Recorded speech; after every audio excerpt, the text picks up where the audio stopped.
So I've got three lines in R2, and I want to find their intersection. So the first one is 2x minus y is equal to 2. The second one is x plus 2y is equal to 1. And the third one is x plus y is equal to 4. So let's just graph these, just to have a visual representation of what we're trying to do. So I like writing my lines in y equals mx plus b form. So this top line becomes what? Minus y is equal to minus 2x plus 2. I just subtracted 2x from both sides. Or we could write that y is equal to 2x minus 2. That's that first line here. The second line, I'll do it in green. We could write this as 2y is equal to minus x plus 1. Or we could write that y is equal to minus 1/2 x plus 1/2. I just divided both sides by 2.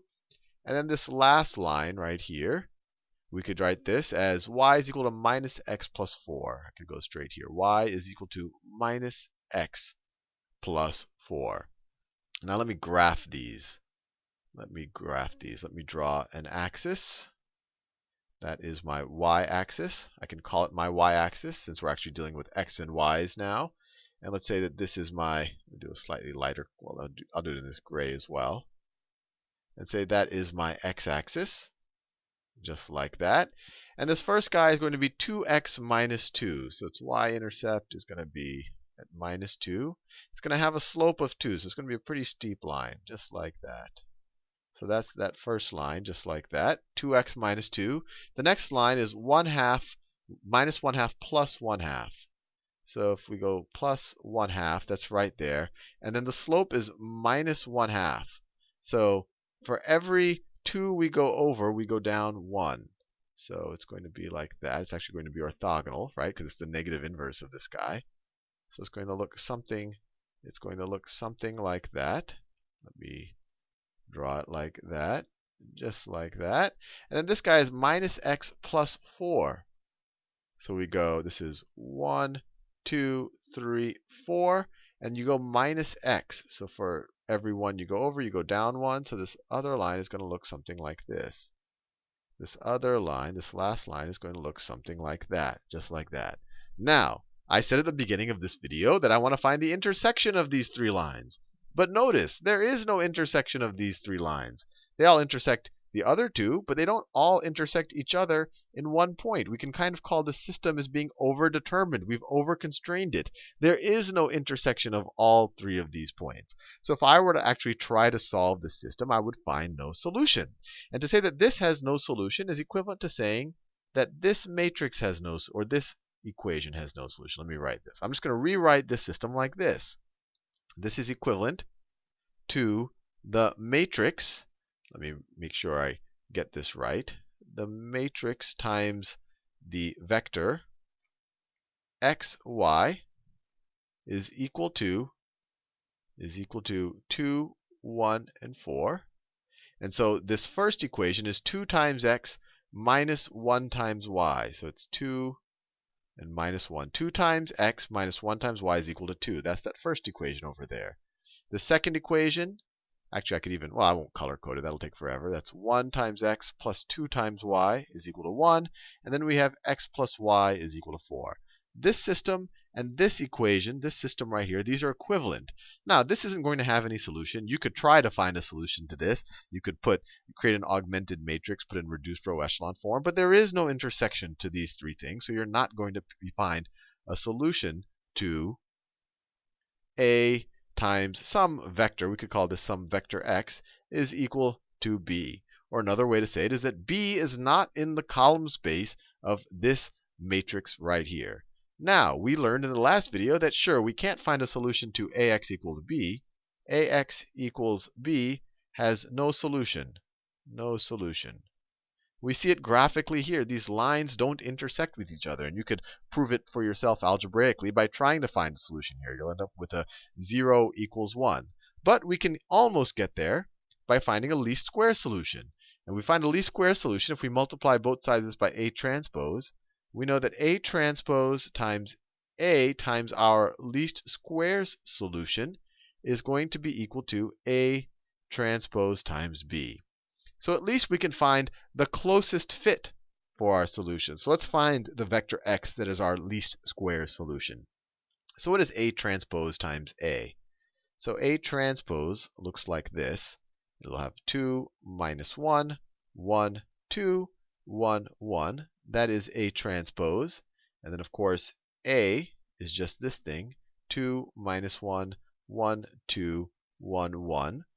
So A transpose A is going to be equal to, we have a 2 by 3 times a 3 by 2 matrix. So it's going to be a 2 by 2 matrix.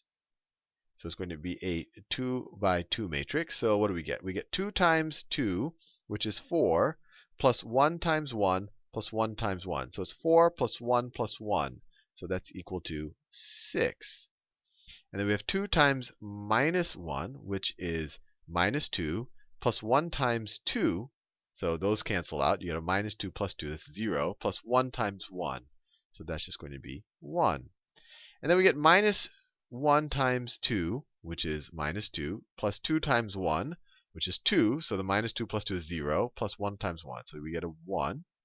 And then finally, we get minus 1 times minus 1, which is positive 1, plus 2 times 2, which is 4. So we're now at 5, plus 1 times 1. So this is going to be 6. So this is A transpose A. Now, what is A transpose times B?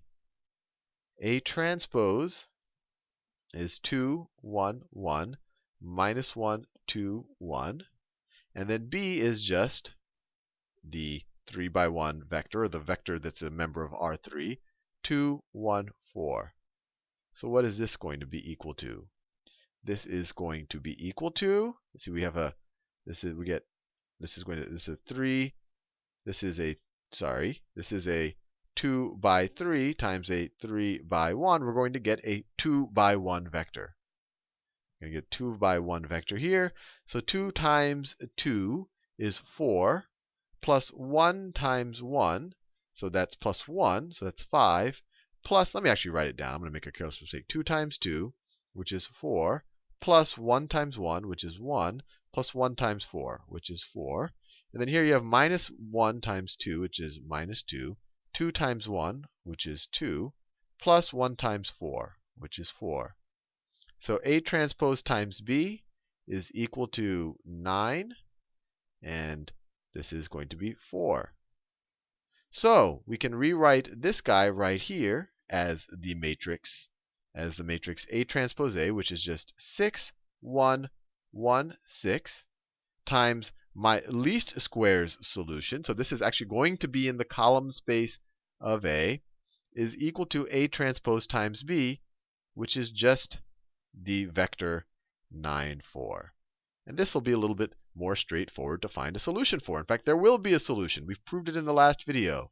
So to find a solution, let's create our little augmented matrix. 6, 1, augmented with a 9.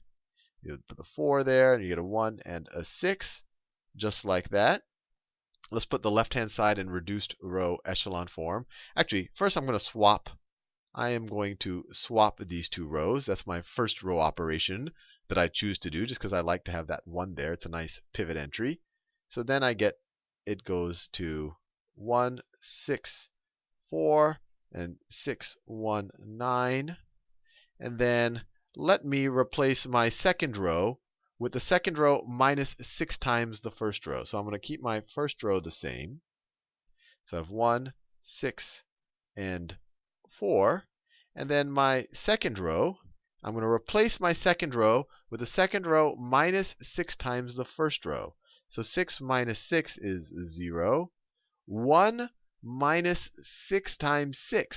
That's 1 minus 36, so that's minus 35. And then 9 minus 6 times 4 is 9 minus 24. This one always gets me in trouble. So 9 minus 24, that's the negative of 24 minus 9. So that is minus 15. Minus 15. Let me make sure I didn't make a careless mistake. 1 minus 36 is minus 35. 9 minus 24. 9 minus 24 is minus 15. So that's what I get right there. And then let me go to the right now. So let me divide this row right here, let me divide it by minus 35. So I'm going to keep my first row the same, 1, 6, and 4. And then this guy right here, I'm going to divide by minus 35. So I'm going to get 0, 1, and then minus 15 over minus 35. That's 15 over 35. Or that's 3 over 7. So that is equal to 3/7. And then if I really want to, well, let me just put this in complete reduced row echelon form. That'll be nice. Let me keep my second row the same. So my second row is 0, 1, and 3/7. And then my first row, I'm going to replace it with my first row minus 6 times my second row. So 1 minus 6 times 0 is 1. 6 minus 6 times 1 is 0. And then we have 4 minus 6 times 3/7. So 4 is 28/7. Let me write it up here. So we have 4, which is 28/7, minus 6 times 3/7. So minus 18/7, right? That's 6 times 3/7. So this is going to be equal to 10/7. It's going to be equal to 10/7. 10/7. And just like that, I've solved this new equation. So you could say that, let me write it this way. We could write that x star, this is going to, the first entry of x star, which we could call x, is going to be 10/7. Let me write this. X star, the solution is going to be 10/7 and 3/7. So I'm saying that if you take x is equal to 10/7 and y is equal to 3/7, you're going to get as close to a solution as possible. So let's see what that looks like visually. What is 10/7? So let me write this down. X star is equal to 10/7 and 3/7. Or we're saying the closest, our least square solution is x is equal to 10/7. So x is a little over 1. X is a little over 1. And then y is going to be 3/7, a little less than 1/2. So our least square solution is going to be this one right there. And so this, when you put this value for x, when you put x is equal to 10/7 and y is equal to 3/7, you are going to minimize the collective squares of the distances between all of these guys. And I drew this a little bit too small to show that. But let's actually figure out what our minimized difference is. What our minimized distance is.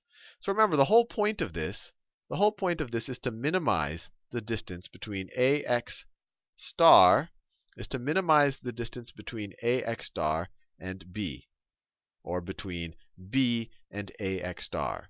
Now, what was ax star equal to? Ax star was equal to 9/4.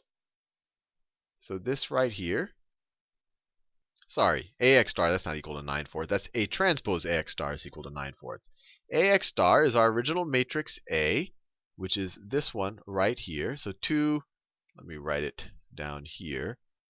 I know it's off the page right now. So our original matrix A was 2, minus 1, 1, 2, 1, 1. That was our original matrix A right there. And then our x star, we were able to determine, is 10/7 and 3/7.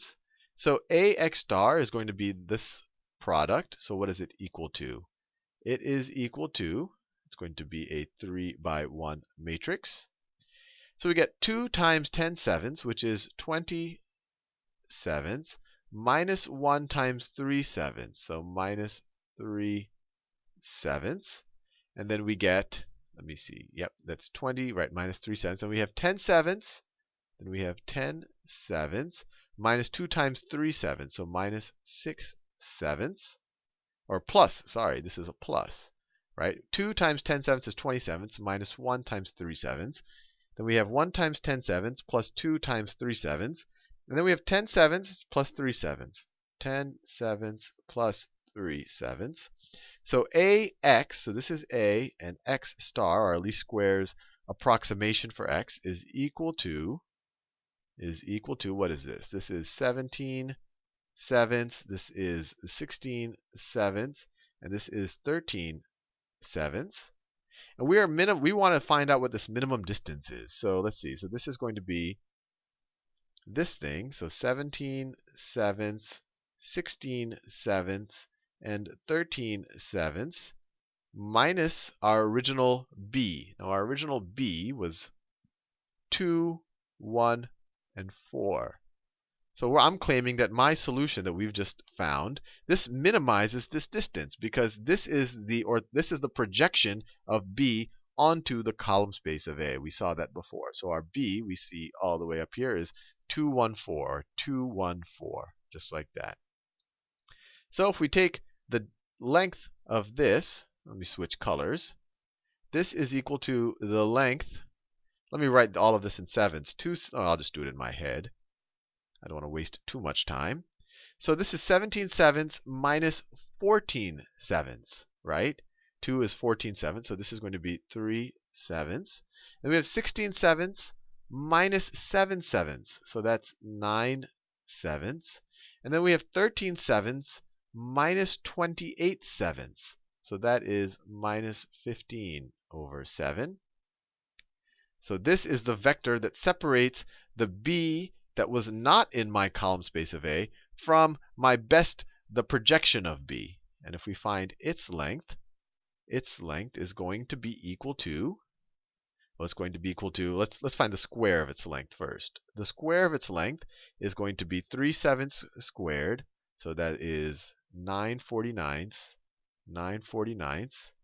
plus 9 sevenths squared, which is 81 49ths, plus minus 15 sevenths squared. So that's, what's 15 squared? 15 squared is 225, I think. Let me make sure.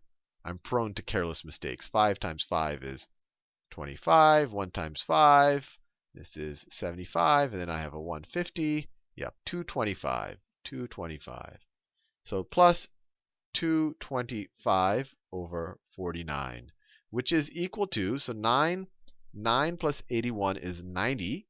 And then, so 225 plus 90, we get a 5. Was it 315, right? So this is equal to 315 over 49. Or if we actually wanted the difference, right, that's going to be the square root of this. That's going to be equal to, so if we take just the regular distance, that's equal to the square root of that. So it's equal to the square root of 315 over 7. Over 7. And square root of 315, it looks like that is simplifiable. Does 9 go into it? Looks like 9 goes into it maybe 35 times. So it would be, what, 3 square roots of 35 over 7. So that is just a measure. This, you're not going to find, and let me put it this way, you're not going to be able to find any member of R2, any values of x and y, that's going to give you a smaller value than this when you find the distance between its solution and the solution you were trying to get to. So this, based on our least square solution, is the best estimate you're going to get. X is equal to 10 sevenths, y is equal to 3 sevenths. A little bit right, just like that. Anyway, hopefully you found that useful and you're starting to appreciate that the least square solution is pretty useful.